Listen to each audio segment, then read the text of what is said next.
beautiful human beings, you have not learned by way of education Sumari. Sumari is a non-physical language that is an instrument of healing. You use Band-Aids to heal, for example. We use sounds to heal. And we also use light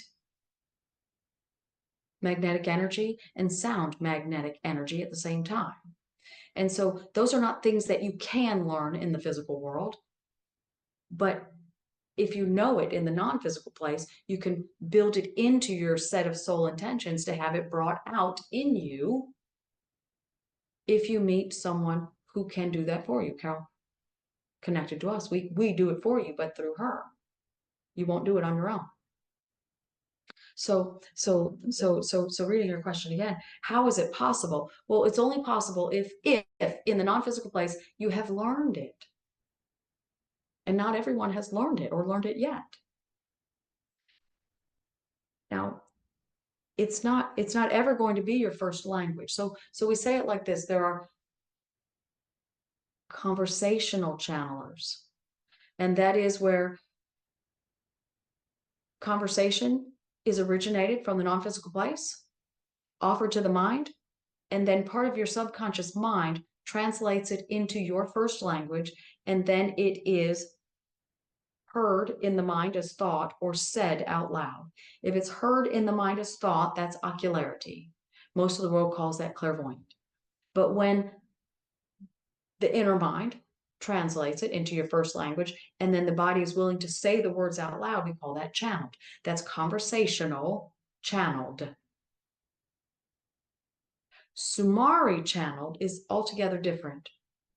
If in the non-physical place you are a healer, which means you are able to heal and fix things,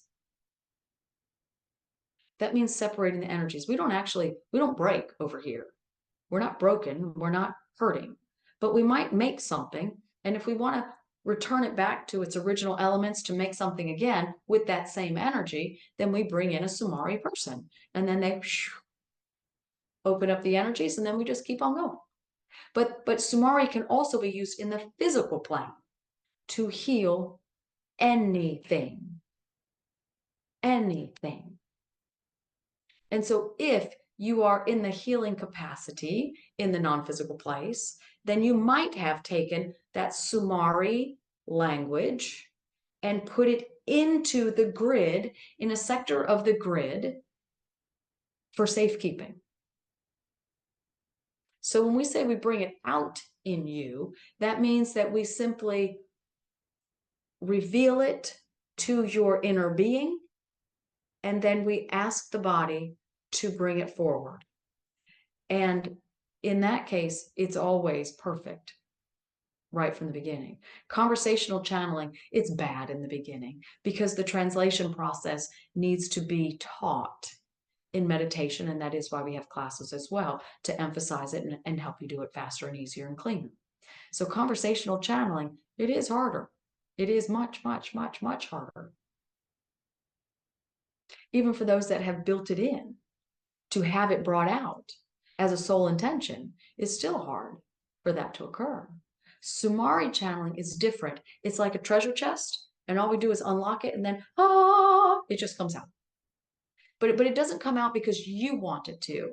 It's like a treasure chest where your non-physical healing team simply reaches into the chest and says, hey, body, say this one, and this one, and this one, and this one, and this one, and this one, and this one, and this one, and this one. And then pause. And then this one, and this one, and this one, pause. We're done. And so it's a language that is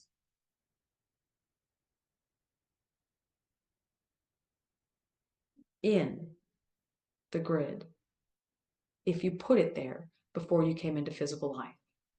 And if you put it there, and we identified those of you that did, if you put it there, then the inner being knows it.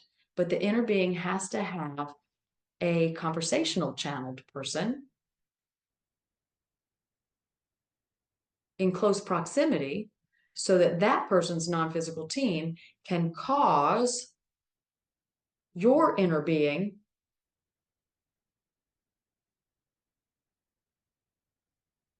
to open up to the ability that you put into the